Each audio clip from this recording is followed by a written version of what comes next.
Hello everyone, this is Archana, welcoming you back on Science Corner. Hi everyone, this is Ornella from Science Corner, and we're back again with the third episode of our podcast series. Well, Ornella, have you come across this popular idea that children born through C-sections tend to be more intelligent? Yeah, but I don't know if those children are really more intelligent. And Archana, you know what? Maybe that could be one of the many reasons why C-section has become an increasingly popular choice of childbirth among women. Yeah, that could be a reason. Yes, dear audience, you guessed it right. Today, we'll be discussing childbirth. Let's hear more from Ornella what we will be bringing in today's episode. Why do some women undergo C-section surgery while some just perform a vaginal delivery? What are the risks associated with both of them? Are there other types of childbirth? These are some of the questions that we'll be discussing today. Nice. And also, to your excitement, we are bringing two experts, Dr. Mary Parman from Stanford University and Dr. Somenkumar Laishram, a senior resident at RIMS from Manipur, from whom we can learn about childbirth in details. Now, coming to our discussion. Firstly, we have the vaginal birth where the baby is born through the vagina, also called as a birth canal. It is the most common and preferred method considering the safety of the baby and the mother. And another common method is the C-section, where the baby is delivered through a surgical cut in the mother's abdomen and the uterus. There are other types of childbirth like the assisted delivery methods using forceps and vacuums.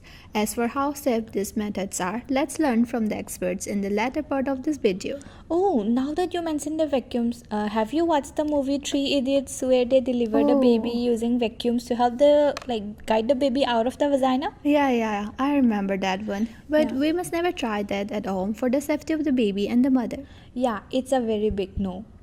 Our listeners might be wondering, is this section safe and easy? Archana, would you please elaborate on this? Sure. Although there are some risks associated with it, C-sections are generally considered safe. And as for the risks, let's learn more from Dr. Mary Parman. She's an assistant professor at Stanford University and also a physician and ob-gyn at Palo Alto Medical Foundation. Dr. Parman is here to share some of her real-life experiences with us. Okay. Hello, Dr. Parman. We're glad to have you here today with us. So, without further ado, let us get started. The first thing we would like to know from you is that what are the risks associated with the uterus and ectopic pregnancy and women with a history of C-section? We would like to know the answer to this from your own experience. Yes, absolutely. Good morning. It's nice to be with you today as well. You asked me about the risks of cesarean section and the uterus with potential ectopic pregnancy. Maybe let's start with that one. I would say that having had a C-section or cesarean section in the past does not increase our risk of ectopic pregnancy in the future. So that would be something that I think would be typically considered separate entities. Risks to the uterus in terms of having had a previous cesarean section. If a woman has had a C-section before, where we make that incision in the uterus, that uterine scar, that is never as strong as if somebody had never had a surgery there before. So you could think of this in terms of a future pregnancy that during labor, so like if she had a C-section before, now she's having a next baby and is laboring and that uterus is contracting, there is a low chance, but a small chance that that uterine incision where the scar is at could rupture and open up. That could result in potential life-threatening hemorrhage for both mom and baby. Other associated risks with the uterus, I think of potential scar tissue around the uterus, like sometimes that uterus can be scarred to the bladder or to the bowel. So it can make a future surgery or a future cesarean section more difficult or more complicated. There are some potential risks to future pregnancies with the placental location, but maybe I'll pause where we're at there and make sure I'm kind of answering the directed questions that you're hoping for. Yeah, it's what we're hoping for.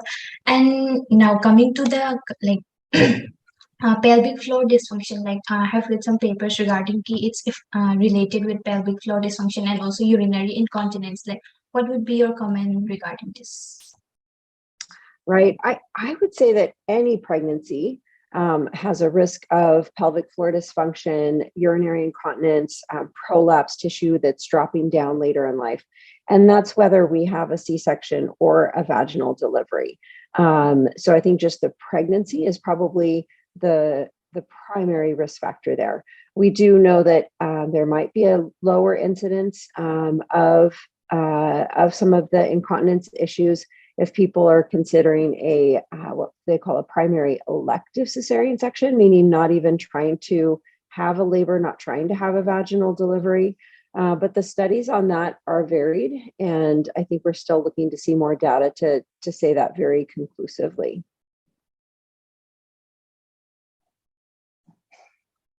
Okay, thank you so much. It's great hearing from you about this. So, what I would like to know next is about the assisted vaginal delivery. Like, what would be the best method of this assisted vaginal delivery? Would you elaborate on this? Yeah, are you thinking in terms of like a vacuum delivery versus like a forceps? Yes, yes. Okay. I think that really varies potentially by region of the world. But also it varies based on a physician's training. I trained at a facility where people did were educated both on vacuum deliveries as well as forceps deliveries. But I would say that vacuum deliveries were during my training a fair bit more common, and still to this day are a bit more common. If we think about the risks of a vacuum delivery, essentially we're putting a little suction cup on top of the baby's head, and as mom's pushing, I'm pulling. And that can potentially increase the risk for, let's say, some bruising or some swelling on top of the head. Sometimes you could have a small cut in just the scalp, just on the surface of the skin. And more scary risks, but very much more rare. We think about potential bleeding deep into the brain for the baby. Now that can happen even without an assisted delivery. So it's not that an assisted delivery will result in this, but it has a small increased risk of this. We have these same risks with forceps, but think of the forceps are less flexible. And so there could be a more significant risk for a deeper bruise, or on a rare occasion, like a fracture of the skull. But there is definitely still a role for forceps in terms of a tricky baby to get out vaginally. And if a baby is in distress, we have to kind of weigh the risks and benefits of taking longer to deliver that baby by C-section at that point, or if you could do a quick assisted delivery vaginally, and especially considering like a fetal position, sometimes the positioning of that baby's head or even like a breech position could lend more favorably to forceps over doing a vacuum delivery. Thank you. And regarding this assisted delivery, I've heard about like episiotomy, something like episiotomy. There's a cut between the vagina and the ends. Like, how would you comment on this? Yeah, I would say that an episiotomy is not necessarily a required thing for an assisted delivery. I think it depends on the situation that you're going into. An episiotomy, I do feel like, has a potential role, but it's very situational. Like, so if somebody's delivering, and this is whether or not there's forceps, the most common reasons that we might think about an episiotomy is if one, mom has just pushed and pushed and pushed for a prolonged amount of time, and she is exhausted, and she says, hey, what are my options right now? Sometimes that baby is so close to coming out that we could either consider, say, applying a vacuum to help that baby come out, which has more risks to the baby, or we could consider cutting an episiotomy, where we're making a little extra room and that tissue will need to be stitched up. And that has some healing and some small risks to mom, but less risks to baby. So that would be a common scenario where it's like, okay, should we do one or the other? And then during a vacuum or forceps delivery, if we're trying to get that baby out and there's just we feel like that perineum, which is the tissue that supports between the vagina and the anus, if that is the one limiting factor and we need to help get this baby out right away, then cutting an episiotomy can be a quick tactic to get this baby out urgently. Thirdly, sometimes we ask the mom, do you have a preference? So I do think it's something that we oftentimes would discuss with a patient, be like, here's our options. what sounds like the best thing to you, or the vacuum is making progress, but I think we could expedite getting this baby out if we cut an episiotomy. I think the final point to make on that is that a good majority of moms are going to tear even without an episiotomy. So sometimes the repair and the suturing of an episiotomy actually comes back together more nicely than the natural tear.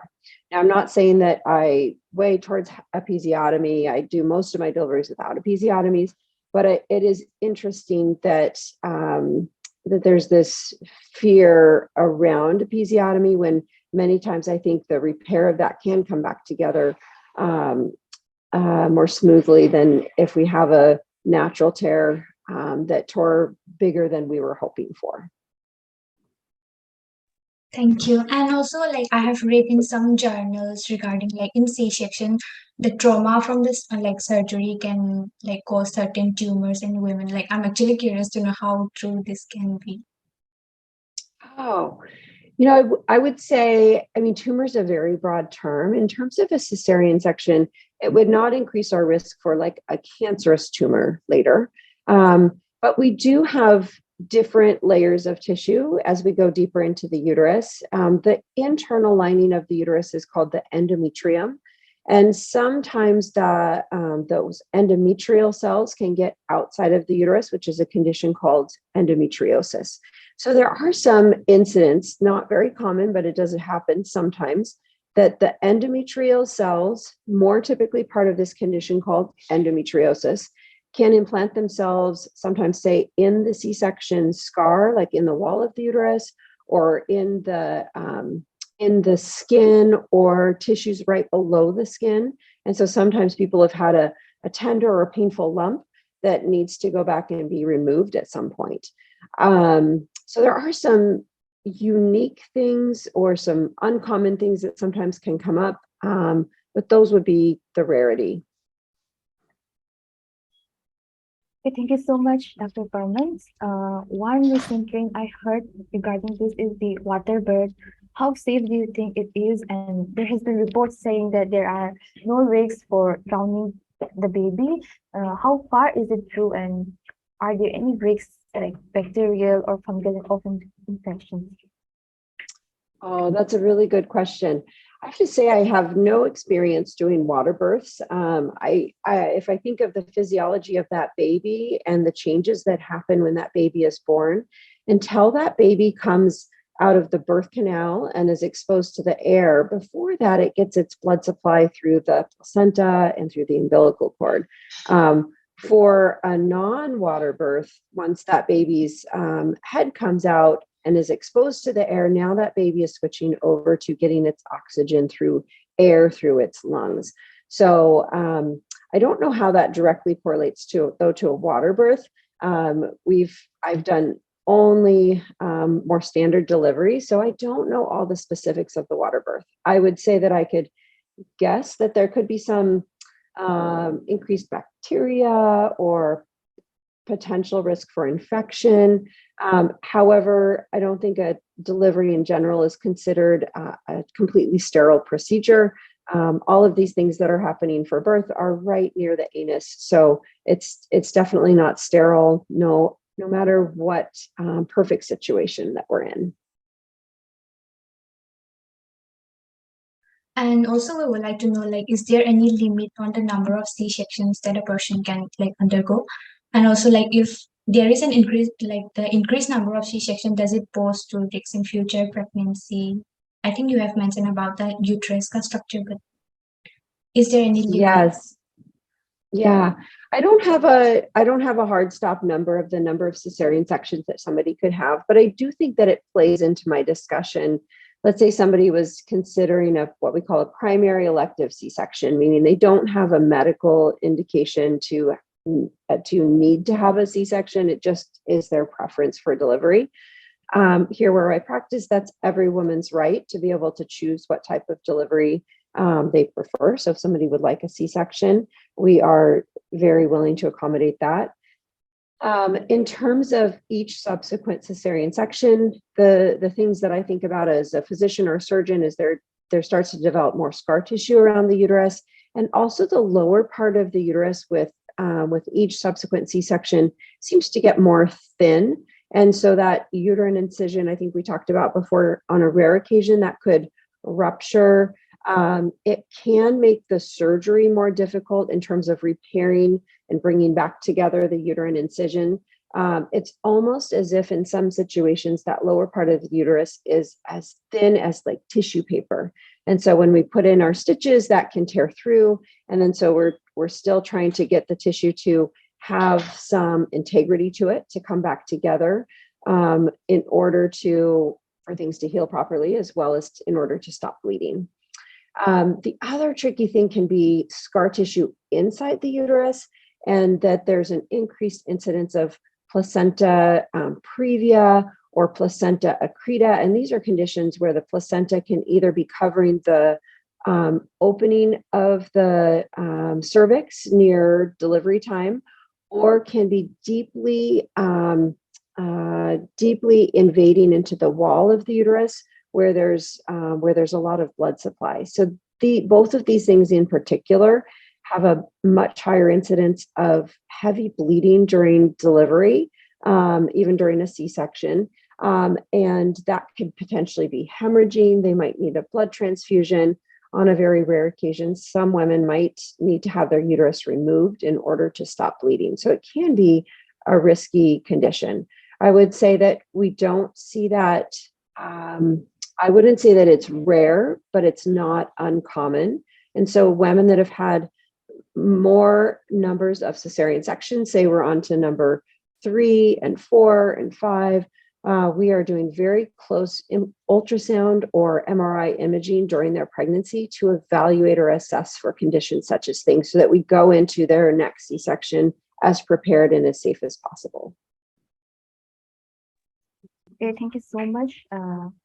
You have mentioned that every woman has the right to choose like her best method of delivery. So do you think that C-section should be done according to the mother's choice, or it should be recommended only when needed?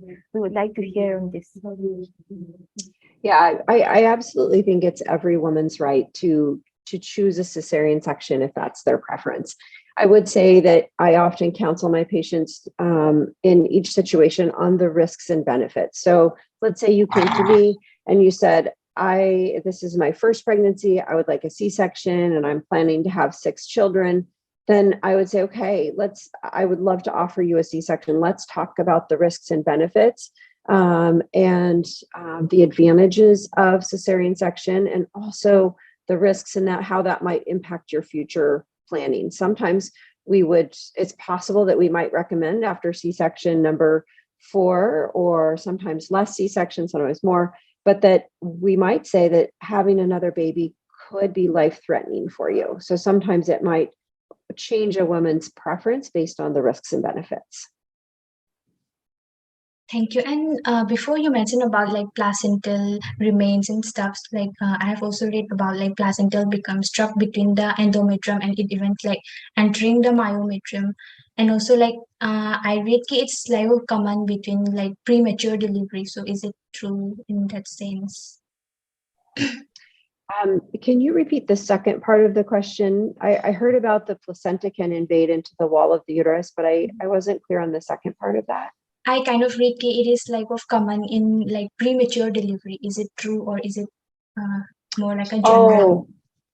Yeah, I would say that if we know that somebody has a placental, especially previa or percreta or increta, those are the conditions where that placenta is deeply involved deeper than the endometrium into the wall of the uterus, and sometimes can cross over clearly all the way into the bladder.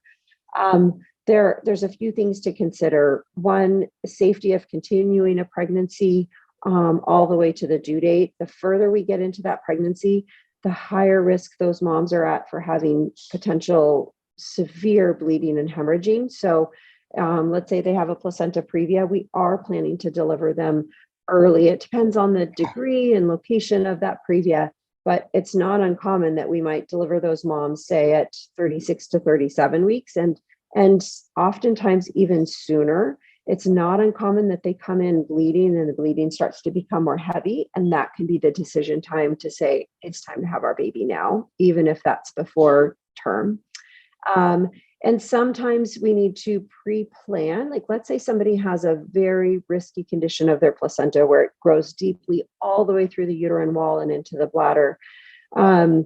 That's a situation that needs to be planned out with the appropriate surgeons and the appropriate operating room staff.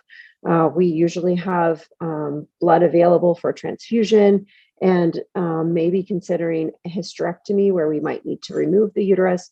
So because that is a very involved surgery with the numerous staff and supplies needing to be available, we will tend to schedule that early before someone's going to go into labor so that we can have the best outcomes for mom and baby in that situation. Mm-hmm. And it is like a very aesthetic question, Q. Like most of the women, we like aesthetic and all. So like coming to cosmetic gynecology, and I believe it's also like, sorry for that. And I also believe it's a growing field, and recently there has been this trend of choosing to keep the vulva aesthetic. And my question is like, can cosmetic gynecology or any surgery performed in the like cosmetically, can it pose any threat in the future delivery, mostly vaginal one? Right. Good question. I think it depends on the type of cosmetic gynecology that might have been done. Sometimes women have had their labial, those the folds that they have down below. Sometimes those can be excessive in length, or one side can be so long that it gets stuck or trapped in their clothing. So some women have had what's called a labioplasty, where they've had a small portion of their labia removed or revised. And I would think of that as not necessarily preventing a vaginal delivery. It could increase the risk of more tearing at the time of birth as that tissue needs to stretch. Anything where there's a scar tissue is not going to be as flexible or as stretchable. I have had women that come in from other countries that based out of, gosh, I probably don't want to even anticipate why these procedures might be done, but where they have the folds of the vagina sewn closed. And those can pose significant risk for bleeding, pain, and very more in-depth tearing that can happen at the time of delivery. So that we've seen on a rare occasion here, probably not as common in the US because it's not our typical practices here to perform something like that on young women. But I have seen women from other countries that have had procedures to narrow or close the vaginal opening, and that can impact a vaginal delivery for sure.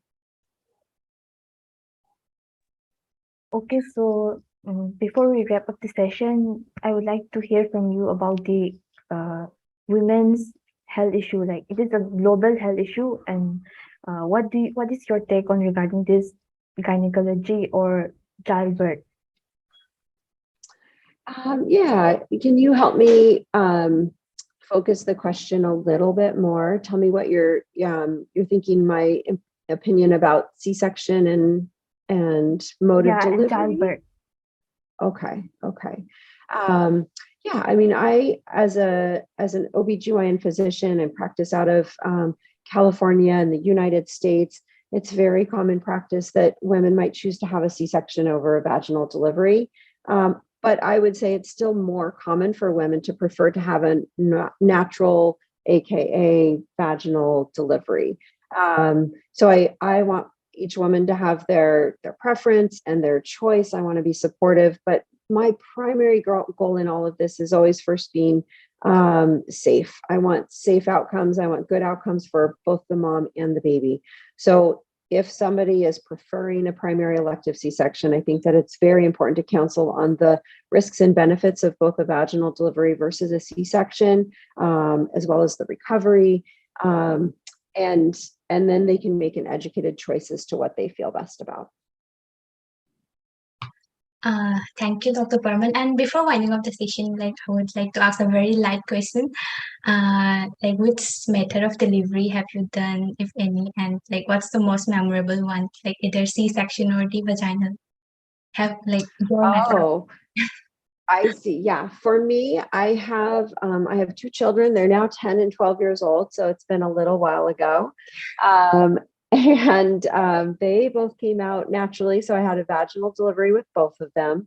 My thought going into it was that I'll choose to start with a vaginal delivery plan. But if there was any indication that I needed to have a C-section, I had a very low threshold to move to C-section. So also as a physician, I knew my colleagues, I trusted my colleagues. So in that moment, I just wanted to be the patient. So I kind of said to them, hey, you guys run the show, treat me like you would any other patient, but please make sure to make any recommendations in terms of safety for mom and baby. So I started with the plan for vaginal delivery. My kids actually came out fairly easy as a normal vaginal delivery. Let's see. Oh, they were both very memorable. I think the most fun part, I didn't know the gender going into my deliveries. I was waiting to keep that a surprise. And one of my very best friends that was my obstetrician, but I was also her obstetrician. We were pregnant at the same time with our first babies. So she was due, I think she was actually even past her due date when she delivered my baby for me. She knew she was having a girl as soon as her baby would come out, but it hadn't come out yet. So she knew she was having a girl. And I didn't know what I was having. So we decided, of course, like the dad should call the gender or declare the gender once that baby comes out. And so the second the baby came out and was a girl, my best friend was like, it's a girl. She couldn't wait for my husband. She couldn't wait for him to announce it. So that was a very fun but memorable experience. So we both have girls together now. They're the same age and they've grown up together. It's been wonderful. Yeah, it's nice hearing your story. Yeah, thank you. Thank you. And we would like to know if our director have anything to say before we wind up the session. No, I think that's it. I just appreciate. Oh, sorry, you were asking someone else if they had any other questions. Yeah, it's okay. No, it's fine. It was good. It was a very good session. It's very informative. Yeah. Well, thank you for being here despite the busy schedule. I think it should be very early morning in California. Yeah. Yeah. But the sun's up. We're good. Yeah, same here. Yeah, it was quite a great experience hearing from the expert. Yeah, that was quite informative. So, Archana, which one do you think would be more painful, vaginal delivery or cesarean birth? Naturally, a vaginal birth may seem more painful because it involves repeated contractions of the uterine muscle. But perceptions of pain could vary from person to person, so I can't really give a clear-cut answer. Yeah. In a C-section, before the surgery, the patients are given anesthesia, so it is most likely that the mother does not feel any pain. However, after the surgery, she may experience quite a lot of pain and recovery time can be longer. Yeah, that could be true. And also, despite the risk and the pain from the surgery, there has been an exponential increase in C-section delivery across the world and even in Manipur also. Now that you have mentioned Manipur, let's dig deeper into the actual practice system in the hospitals of Manipur from one of our background experts. And yes, we are having again Dr. Somenkumar Laishram with us to share some of his experiences. He is a senior resident at the Regional Institute of Medical Sciences, Lamphelpat, Manipur. Yeah, sure, let's hear from him. All right. Okay, sir. Okay. Good morning, sir. Okay. Good morning. morning. Good morning. Good morning. So, Damaraba, should we just start or a simple round of Yeah. introduction? We already know who the guest is, so it's a very good opportunity for us to have a wonderful doctor here among us. So basically Archana and Vidyalakshmi will ask a series of questions, and it's not a very a very strict type of conversation, so we try to keep our things very informal. So if our doctor has more things that can be input, so we are welcome for that. So basically that's how things will go. I'll be just in the background. I'll be recording. Okay, over to you, Archana and Vidya.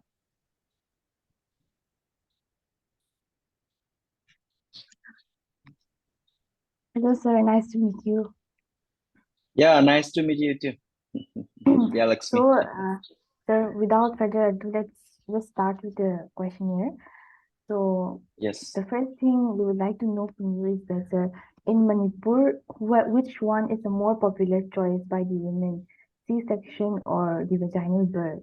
And we have also seen this increasing trend of popularity of the C-section across the world. What is the context in Manipur? Okay. Right now, at present scenario, the most popular, most common mode of delivery in Manipur is normal delivery, means vaginal delivery. It constitutes about 70% of the total deliveries. Around 30% of the women they are undergoing CS. They delivered by cesarean section.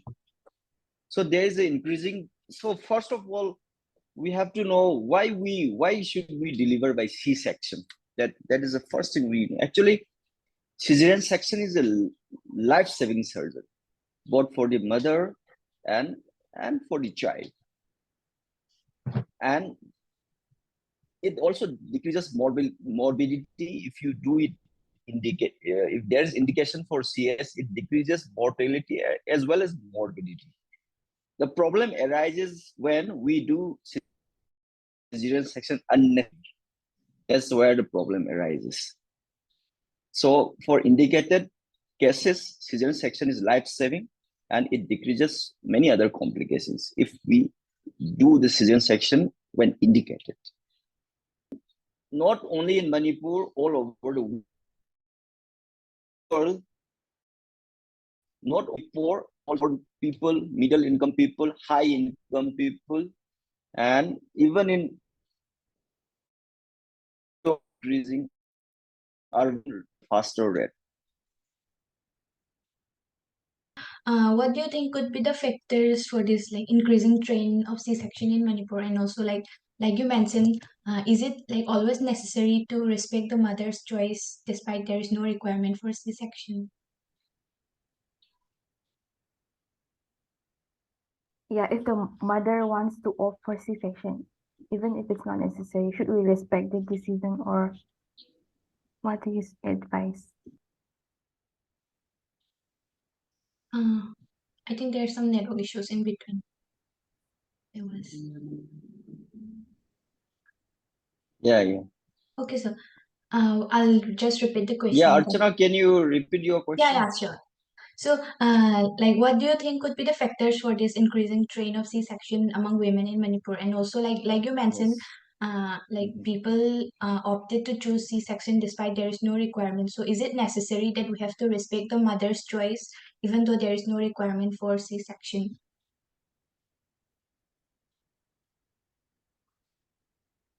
Okay. Archana, every woman has a right where to deliver, how to deliver, at what time to deliver. Every woman has the right. That woman has to decide. But there's a certain right is equal, but what about the facilities you are getting? For example, in a private setup, if the woman requests, I can do it. Initially, I will explain about the benefits of CS and benefit of normal deliveries. If she requested me in a government hospital, if CS is not required, if she is requesting to, we should not do. Because the reason I'm telling is ours is a resource restrained country. We are not like a European country, where in a European country, resources too much. For example, in our setup, in a government setup, I will tell you, in a government setup, if we do the CS unnecessarily to a woman, and if for example, so many facilities are given in a government hospital, like free medicines, this thing, that thing, free, threats and all. If we consume that free threats for those people, what about the others when they are indicated? If that is not available, we'll replace the resources. But in a private setup, the patient is paying for it. In that context, I'm telling you, right are equal. I'm not denying. Women has every right. But what about the resource if it is depleted unnecessarily? And when poor people come who require CS, and when resources are depleted unnecessarily because of that CS in a government setup, then that is not acceptable. That is my point. In a private setup, it's okay because the patient is paying it, so she has every right. Yeah, it's a good thing to note Got my down. point? Yes, sir. It's a good thing to note down. It's a yes. Okay, so sir, continuing with the session, you have also mentioned about the risks imposed by the C-section in further deliveries. What about the risks imposed by C-section in any other surgery, like which the person is going to have in the future other than deliveries? What about it? Okay. See, there's no much association between C-section and other operations in the future. But other operations, they may have some issues like in gynecological surgery. If she has undergone previous CS, there may be some adhesions. Adhesions means, for example, uterus is adherent to abdominal wall. So doctor may have some difficulty in operating the patient if she has undergone cesarean. But for example, other surgeries like thyroid surgeries, other which are not pelvis, that surgeries are all right. But other surgeries, pelvic surgery, they may have some difficulty in for the surgeon, like adhesions and all, some adherent, some adhesions and all, it may occur. Okay, sir. And if we take on the more, Yes. okay, sir, please carry on. Please carry on. Okay. See. Okay. See, cesarean section is the most common operation doing in the world, most common operations in the world right now. And initially it was not that safe also surgery, because nowadays it is much safer because of the good antibiotics and good surgical techniques and good many other things. It is improving also. Yes, previously, like once they used to write like once you have done cesarean, next time you have to do cesarean section only. But these days, if you have done cesarean in the past also, you have still chances to undergo normal delivery in future.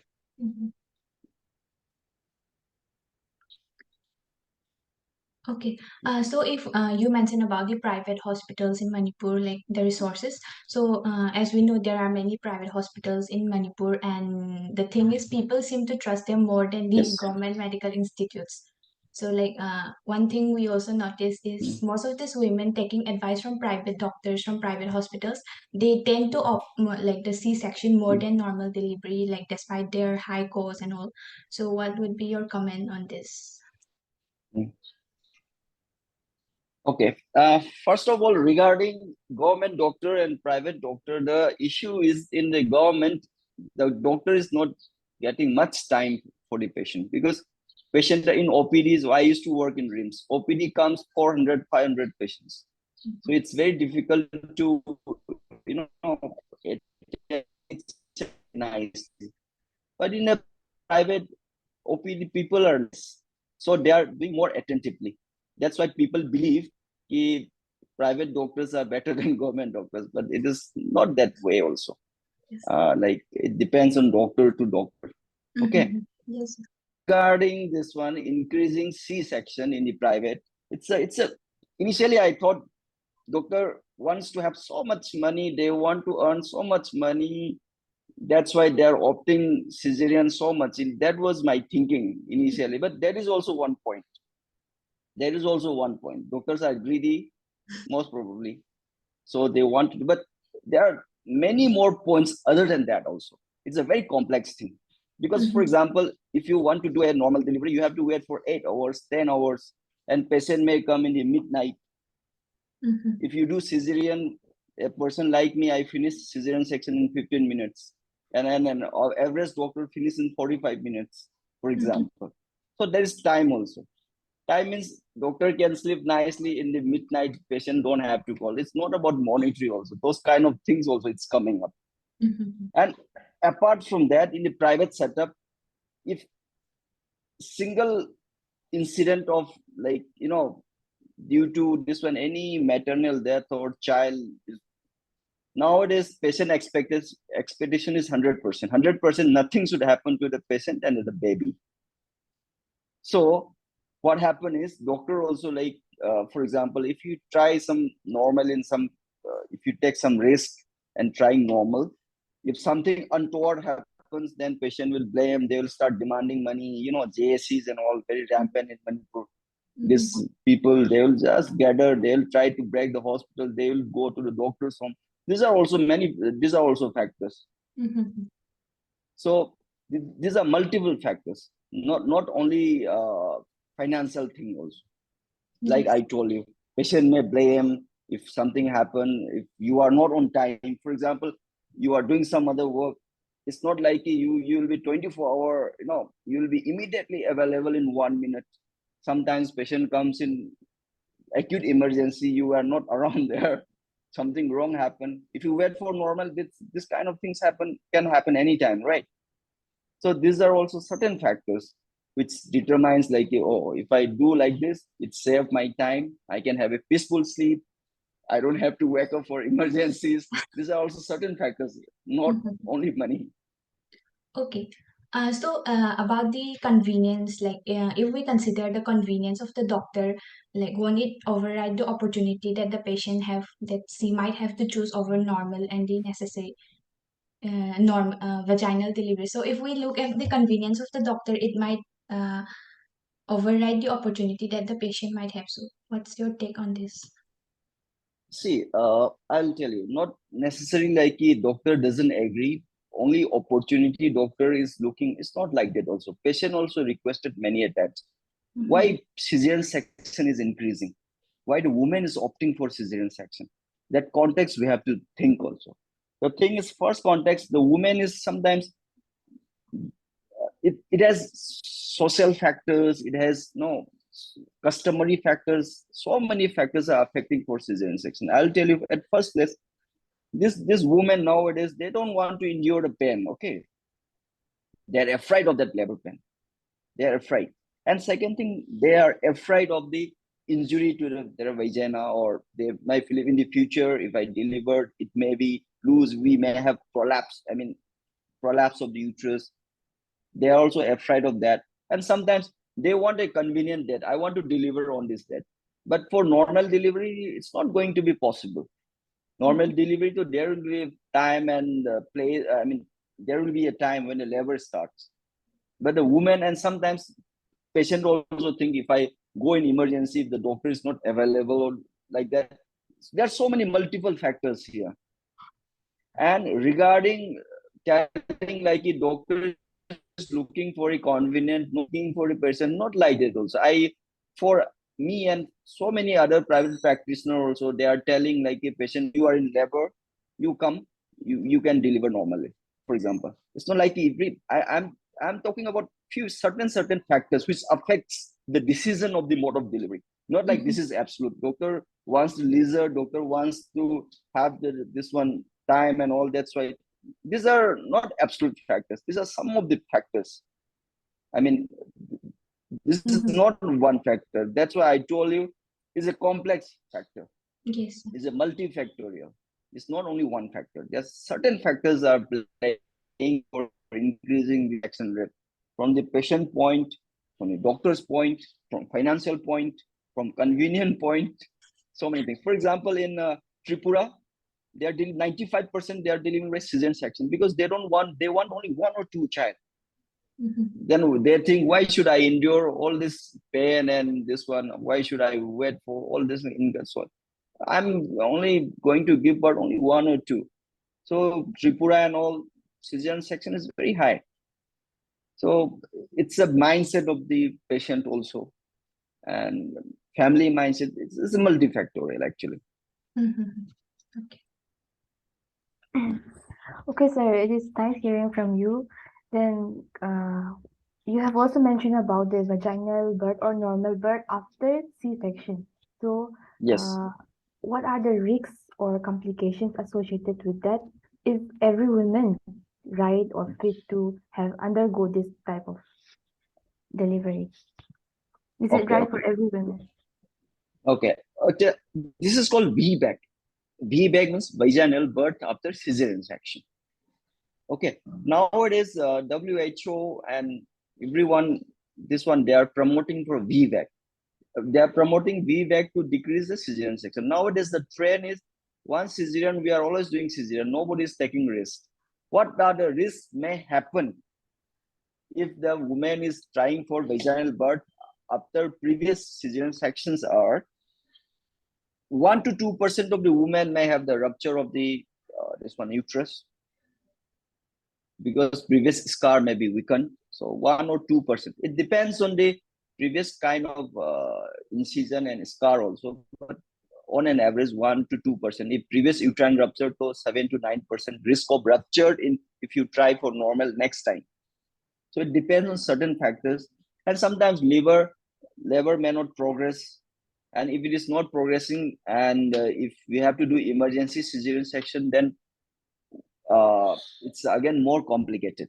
And at the same time, if you are trying normal, if you had previous cesarean section, then you should try in a place where emergency cesarean section facilities are available if any emergency arises. I have delivered around 50-60 patients post cesarean normally. So most of them, like if you try 10 post cesarean patient for normal, success rate is 60 to 70%. So success rate is high, only 60 to 70%, and rupture rate is 1 to 2% only. So Vivek is nowadays promoting by international agencies like WHO and all, and some other good centers. But in our context, though, it's not. I mean, it is possible in where emergency C-section facilities are available. It should not be tried in a local hospital or like a primary health center or community health center where emergency C-section facilities are not available. It should not be tried there. It should be tried only in the so-called, I said, like places where emergency facilities are available for emergency operation if required. And so, sir, do you think that the hospitals in Manipur, they offer this VBAC,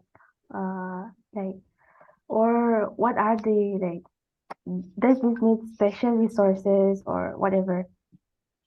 Okay. Knowledge Actually, about it? I'll honestly tell you from my heart and what I see. Honestly, most of the doctors don't prefer. Even me also, after considering, I have done few in the private. Nowadays, I'm a private practitioner. I no longer practice in the government. I no longer work for the government. But I have delivered in a private post-cesarean section around 7-8 patients in last 2 years. Very less. I have delivered. But like, what could be the reason of this? Like, why do you think so? Not in common. See, I've also in the said private, that the success rate is very high.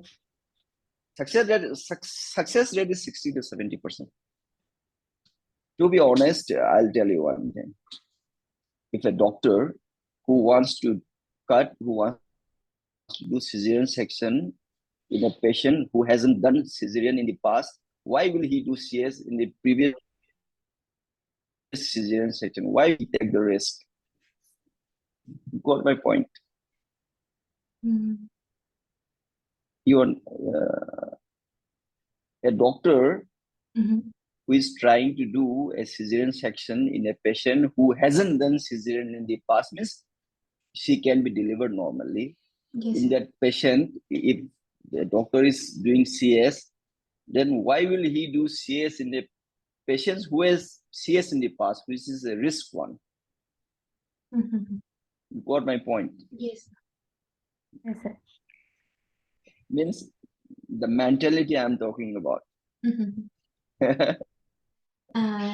Moving on, so like you mentioned that most of the women choose C-section over vaginal delivery because of the pain in the normal delivery. So, but there is many reports about post-surgical complications like infections, and also I think the pain in C-section would be more. Like that's what I take. So, what would be your opinion on this? See, I'll tell you. The problem is pain also. There's painless labor also. There's painless labor. We can teach women about so many things. Painless labor is one where we can give epidural. It's a painless delivery. Okay. Okay, but the facility is not available for each and every woman opting for this one due to scarcity of the anesthetist and other doctors. Okay, so we need more monitoring also if you do penless. And regarding this one, I'll tell you, if the patient CS is not required, if you are doing CS, means the risk of CS, the CS short-term complications as well as long-term complications, more complications compared to normal delivery. I'll tell you, in the short term, the patient is not required and you are doing CS. The risk more, risk of infection, okay, risk of babies having respiratory distress is more in CS case. And long-term sequelae, patient may have go C-section, then placenta other end, and leading to during operation uterus may be removed also. So overall, I'm telling you, normal delivery is much for delivery than cesarean when and in CS. I told you at the beginning, just to save the mother and the baby. But after certain percentage, it doesn't help the mother and baby, cause more harm actually. See, WHO recommend like CS rate in a population. I won't talk about the hospital rate. In a entire population, the optimal CS rate should be 10 to 15% of the population. Maximum 19%. Beyond that, it's not helping the mother and the child.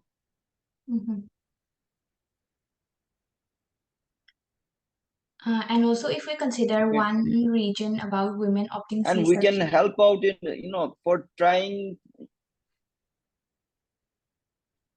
Yes, sir. Please carry on. Yes. Please carry on. You were saying something. Yeah. See, nowadays there's rising in the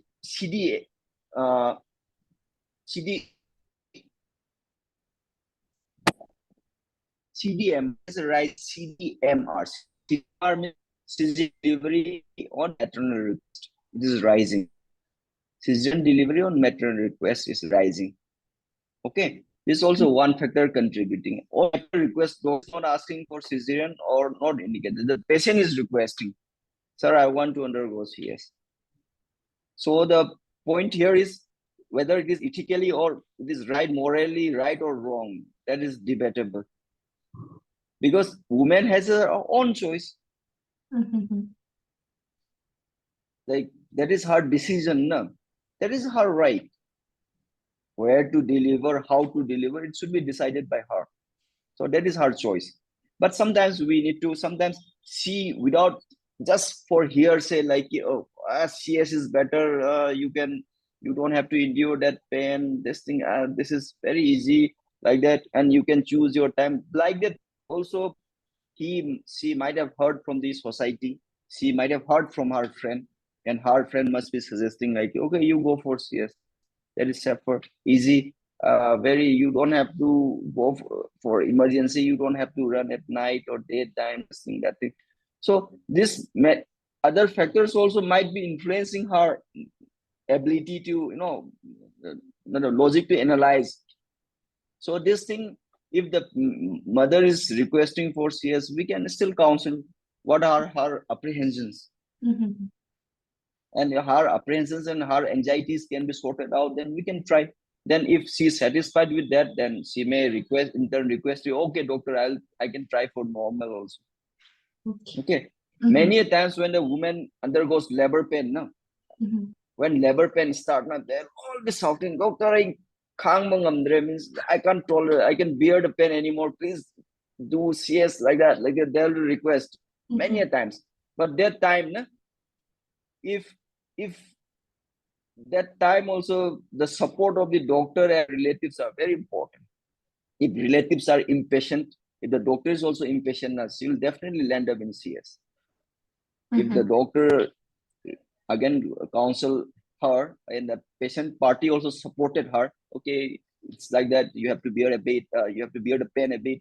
You wait for some time. Like that. Other things, now if you give mental support, na, she can deliver normally. Okay, sir. If you're not mentally supporting the patient party, also more worried, and doctor also more. If you give pressure to doctor at that point of time, now, then definitely she'll go for CS also. So multiple factors. Even during the labor process also, we need psychological and mentally support. We have to support the mother so that she can deliver normally. There is also one factor. So many young women, they try for normal, and after starting labor pain, they immediately request for C-section. And like, yeah. And if you don't do, if something inevitably, I mean, without knowing anything, if something wrong happened, they'll blame. We requested you CS, and you persisted us for normal, and see the baby is like this, mother is like that. That kind of blames also happen sometimes. Yes.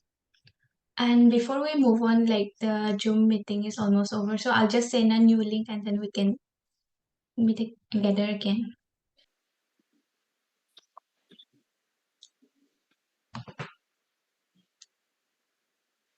Hello, sir.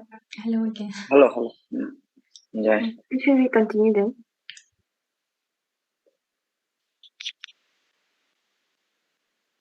Yes, Alex. Yes. Okay.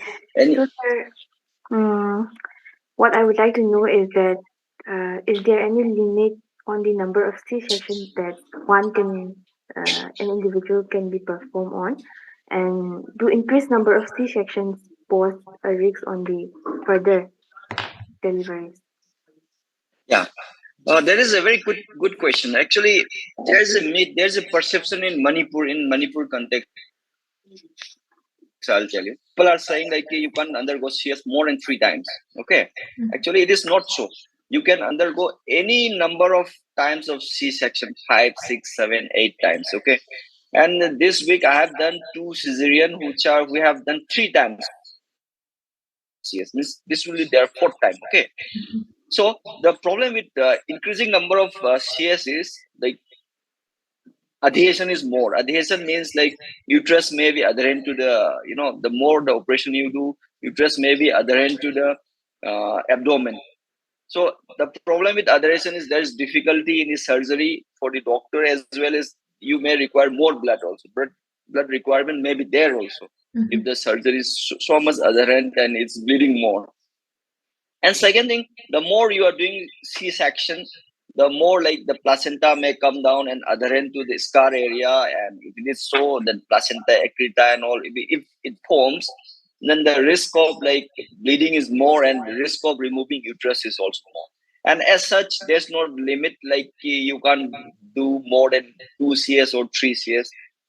And yeah, there's no limit. It depends on the kind of the uterus. Like if the uterus is good, last time the 4th one I did, uterus was healthy. Even I felt like she can undergo for another 5th time. But the patient requested me, I don't want any more baby, so I did the tubectomy. Otherwise, I think that lady, she can give 5th birth also by CS. Okay, so it all depends on the women's body and the uterus. Okay. Yeah, condition of the uterus at the time of surgery. And sir, is there any risk of tumor formation after C-section? There are some papers suggesting tumor formation after post-surgery.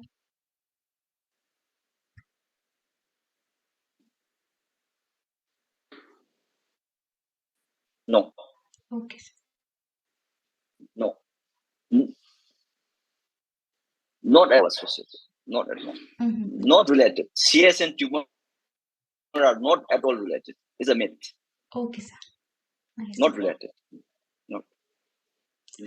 And moving on, if we consider the popular trend of cosmetic gynecology, and I think it's also a popular thing in Manipur among women.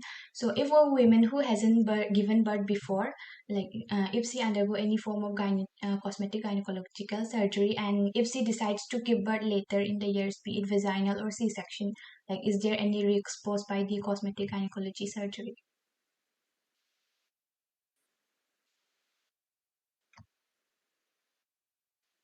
See, I want like what kind of cosmetic gynecological surgery she has undergone, whether it was a tightening or it was other things. Okay, if it was a tightening, then if you go for normal, obviously it will be a bit loose.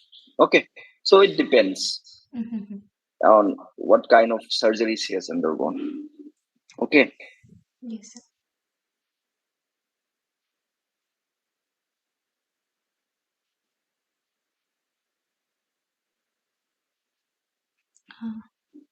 And any other thing we can discuss about, like how we can decrease it? Like how can we decrease the C-section? Shouldn't we discuss about it? Yes, sir. Yes, sure, absolutely. Right. Is increasing, so do of it. Yeah. So it should be like not only doctors, it is a multiple approach. Okay. Patient also, we need to give her education. Need education means childbirth training. Like if you undergo like this is going, you don't have to be worried. Okay. And see, we can teach her some relaxation technique. Relaxation means anxiety decreasing techniques. If she's so much anxious by giving birth by vaginal, and she's much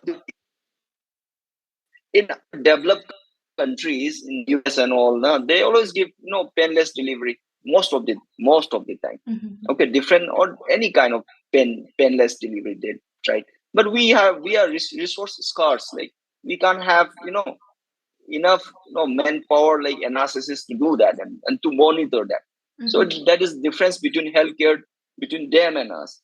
So at our level, like even this also, like you need someone who can teach. Okay, and you have to teach in the individual. So if you give one person the responsibility, it will be very difficult. It should be in the group. Like, so that training is one point. Okay, women training and psychological support, psychological care. Mainly, it is only psychology in a woman. See things like this. Yes, she will be better. She will have, or she's afraid. All is related to her psychology, right? Even if not indicated, she's requesting means something in her psychology. If CS is required and if CS is not required, there's no risk to her life and the baby for conducting vaginal delivery, and she's still insisting on you for CS means there's some psychological issue with her, like some afraid, some deep-seated anxiety or some apprehension she might be having. So it has to be read out. I mean, right. Yes, sir. And second thing, doctors also, and at the hospital level, I'll tell you again. For example, if a only single gynecologist is working in a hospital and he or she may have those issues, means she may be called any time at the night. She may not, she or he may not be go for any other work. So if you collaborate 3-4 gynecologists, then any normal, okay, this day is for you. That night, whole 24-hour you work, then doctor also will get relaxed. Okay, got my point. If 3 or 4 doctors collaborated, and then to okay, no issue.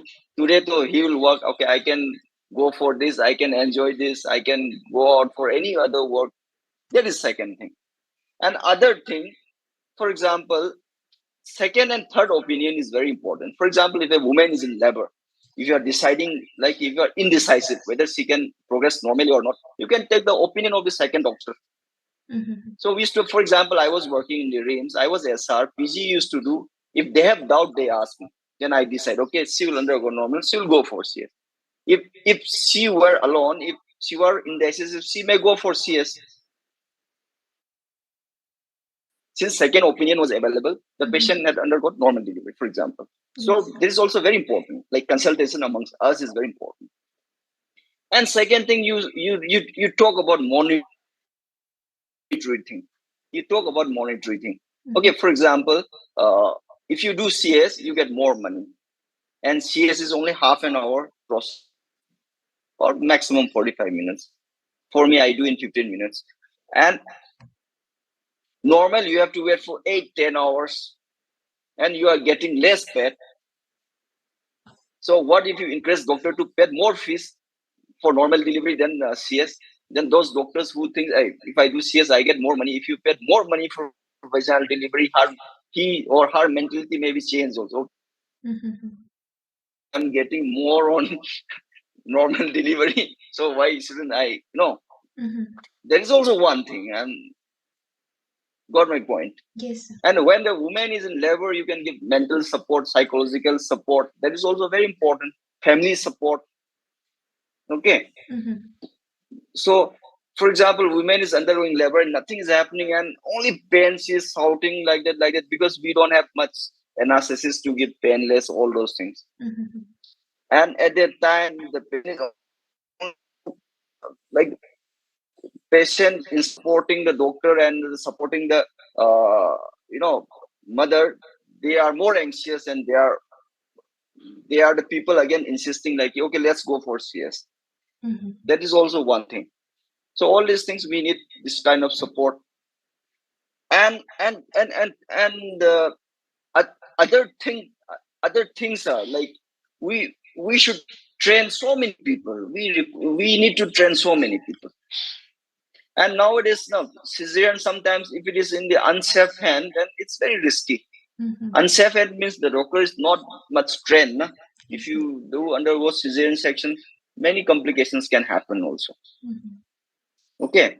And sometimes it is very easy. Sometimes cesarean section is very difficult surgery. Usually no complications, very easy. But placenta accreta and all, it's a nightmare for the doctor. I mean, who is operating. So it's a multiple factors. Like, it's not a single factor. It's not the only monetary factor. It's not only this factor. It's a patient factor, societal factor.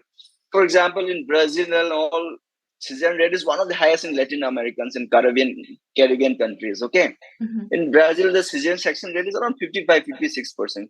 Their belief is we should undergo, that trend is going on, C-section before labor pain starts. And they're practicing it.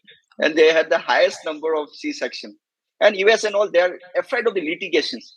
Their litigations amount is very much high, in US and all. That's why many doctors are opting for increase for the fear of litigation. If something happened to the, for example, if baby in a difficult delivery, we try and we apply Ventus and all, we pump. Have you seen this one? That movie, Three Idiots. Have you seen? Yes, sir. Three Idiots movie. Three Idiots movie you have seen, na? So how American delivered, that is called Ventus delivery. Okay. And for example, if Ventus delivery happen and some head injury happens in US and all, though, they are going to do litigations. So many doctors are afraid, and their litigations amounts are very high. So this are also, they're afraid. For example, difficult deliveries, private practitioners, so we stop doing it. Because sometimes we feel like, is it worth? If something wrong happened, patient, they will say, we are ready. If there were this one complications, why didn't you operate and remove the baby? Why did you try so hard with difficult delivery? Now baby's head is injured or this thing injured. So these are the things also we should keep in mind. And this one thing here, yeah. In normal, sometimes unpredictable things happen, but that is very rare. Unpredictable things may happen. That's why I am doing CS. It should not be justified. It should not be justified. So the thing is, we should try to reduce the unnecessary CS, not the indicated one. Indicated one we should do because it is a life-saving procedure. But unnecessary one, where there is no threat to the life of the baby and the mother, we should try to deliver as much normal as possible. Okay, that should be the basic idea. Thank you, Okay. sir. And like before we Hmm. wind up, like among patients, what is the main apprehension you have come across? See, and one more causes of increasing trend is I forgot to mention. People are educated, they are getting married late. Okay, they are getting married late. They have difficulty in conceiving. Okay, infertility issues are coming up. Okay, if you treat for infertility, again multiple pregnancy like twins, triplet also. Okay, and if the woman age increases, risk pregnancy complication risk also increase. They have the increased chance of like diabetes, hypertension. Okay, all these things. That's why since many women are getting married at the later age after their career is sapped up. This also they have infertility issues, and who will opt for normal delivery at the age of 36, 37 years, who is having hypertensive, who is having diabetes, and they conceive it very late. So this is also one of the factors for increasing CS rate, because many women are conceiving for the first time at the later age of their life. The best age of a woman to give birth is 20 to 24 years of age. But who is giving birth? Who are many people are going for education? This one, who will give birth at 20 to 24? That is actually the best age for a woman to give birth, because that age is the one who has the minimal risk of abortion and many other factors. So who are opting for that? Everyone is doing undergraduate, then postgraduate, then MPhil, your PhD, or whoever, engineering, MTech, doctor, MBBS. They are going for MD, MS. So by the time they finish MD, MS, age will be around 30. By the time they finish PhD, around 30. So this is also one of the factors Yes. for increasing C-section. So that's what I told you in the beginning. Is a multifactorial. Yes. It's not like a single factor. Not like a doctor wants money, or hospital wants money, or doctor wants to have leisure time. It's not like that. Patient also. It's a multiple factors. But I have seen some doctors which no blatantly misusing this one CS. That is not acceptable. It's not the way. It should not be the way a doctor should behave. So, okay, sir, that was the last question. We have come to the end of the session. Thank you so much for sparing your time from your busy schedule. We are glad to have you here today. Thank you so much. Thank you. Okay, Bye. thank you, everyone. Archana, Vidya-Lakshmi, thank you. Thank you, sir. Thanks to Dr. Soman, we got to learn about the general perception of vaginal birth and the C-section by the population of Manipur. Archana, you know what? Not everything can go according to plan. Even if the mother is attempting vaginal delivery, the hospitals must have enough staff and resources to handle emergency C-sections during the trial of labor. Yeah. And sometimes stolen labor could be life-threatening. Yeah, very true. Now that we have discussed the pros and cons of different types of childbirth, we hope that our listeners would be able to make an informed decision when the time comes. After all, we need to consider the medical requirement and also respect the mother's choice. With this, we bring an end to today's episode on childbirth. We would love to see your suggestions from your side for the upcoming episodes. Thank you.